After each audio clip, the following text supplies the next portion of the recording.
We're back, and you know what's so important about the Fancy Food Show? It's not just about, probably 100,000 new products. It's not about 1,500 exhibitors. What it's about is also the education.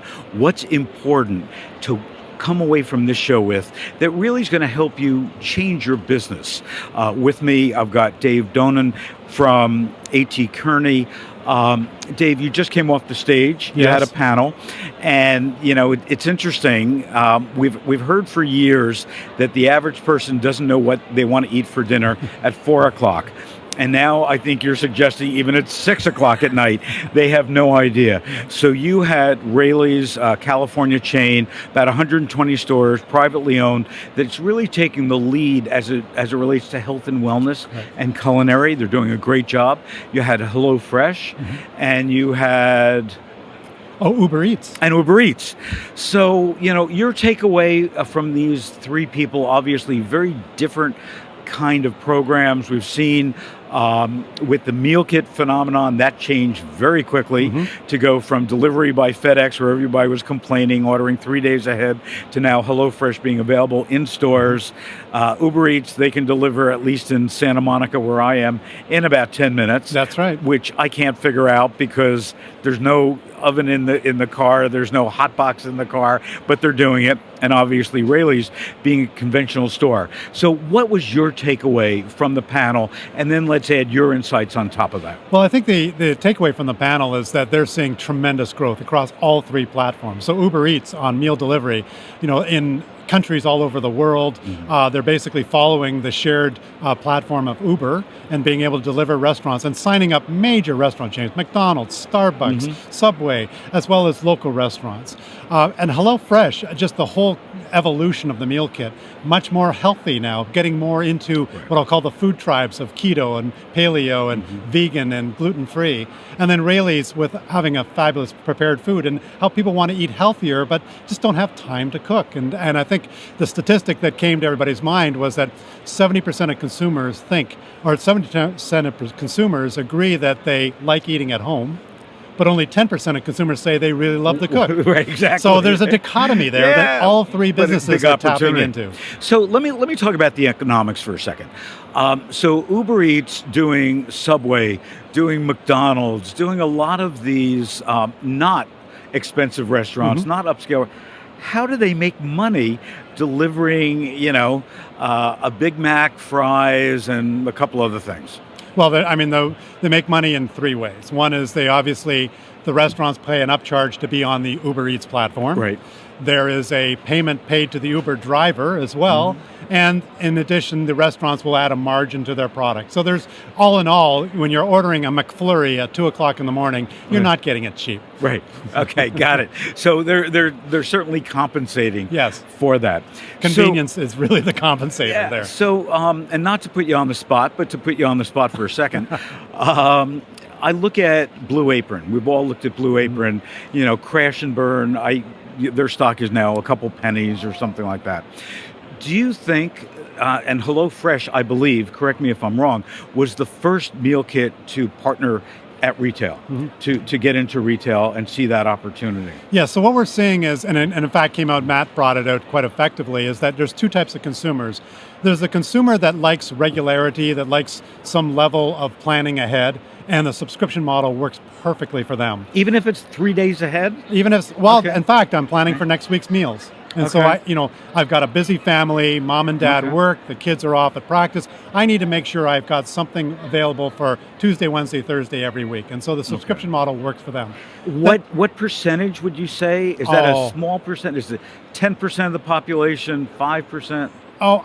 As far as I can understand, it's still probably, it's less than 50%, but still a large percentage of people that like regularity, that are planning ahead. So you can't put me in that group when you do the study. Now, for you and I, or empty nesters, or singles and couples that are much more on a grab and go approach, obviously having the ability to order just in time is very important to us. And so that's where the grocery store, and whether it's going to be Rayleigh's or whether it's Kroger or even the new Amazon Go stores, which have the meal kits in them as well, you can just go and pick it up as you need. They will not have the same variety of products, but they will have the convenience of being able to get it just in time. So what's more important? Let's look at that. let's look at two different groups. Our group, and then the mom who's planning ahead for a week. Yeah. To us, what's more important is convenience and probably taste. Right. Wanting something different. To her, that mom, what's the most important to her? It's obviously not convenience. Well, part of it is healthy. Healthy, Because, okay. a lot of meals at restaurants are, even though they may not be, are perceived as not as healthy. So eating at home is considered to be healthy. Cooking a meal is considered to be healthy. And then that stability, that knowing it's one thing off my list. I do not have to worry about what to eat at 6 o'clock. Right. I don't have to worry Right. about picking up something. I don't have to worry about ordering something. It just is there. I think that's, that stability and sense of, it reduces the complexity of my life. So a lot of the HelloFresh, and I'm focused on them for a moment, a lot of their television commercials, I think some of the early Blue Apron commercials, were all about the camaraderie, if you would, and the fun of cooking together and doing that. Is that real, or is that just a nice TV commercial? From what I hear anecdotally, is particularly with families, getting the children to be part of the cooking experience is part of it.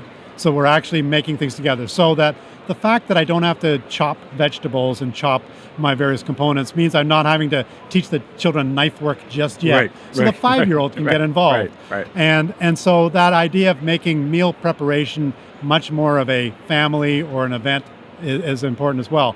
My son and daughter-in-law are both, working full-time, yet when they have the meal kits, they like to cook them together. And it's just a time to talk, a time to unwind, a time to actually be somewhat creative in their cuisine. Yeah, and you could add your own little spices, even though Exactly. everything.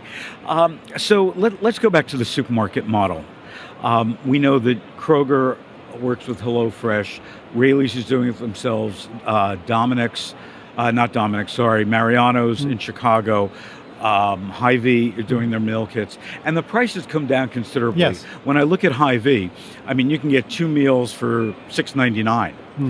Do you think that that's the direction that we're going to follow, and that's feeding the popularity of them because you no longer have to pay $10 a meal? Well, I think that can help, obviously, the price. When it comes to meal kits and even prepared foods, I think a lot of consumers, in addition to price, are looking for taste. It's got to taste good. And one of the Absolutely. things I've heard about meal kits is, wow, I never knew about using this type of Moroccan spice. I never knew about using cilantro in this way. These are the things that people are using them as a discovery mechanism in addition to just eating and convenience and cost. Okay, last question. I'm going to put you on the spot. What comes after meal kits? What comes after meal kits?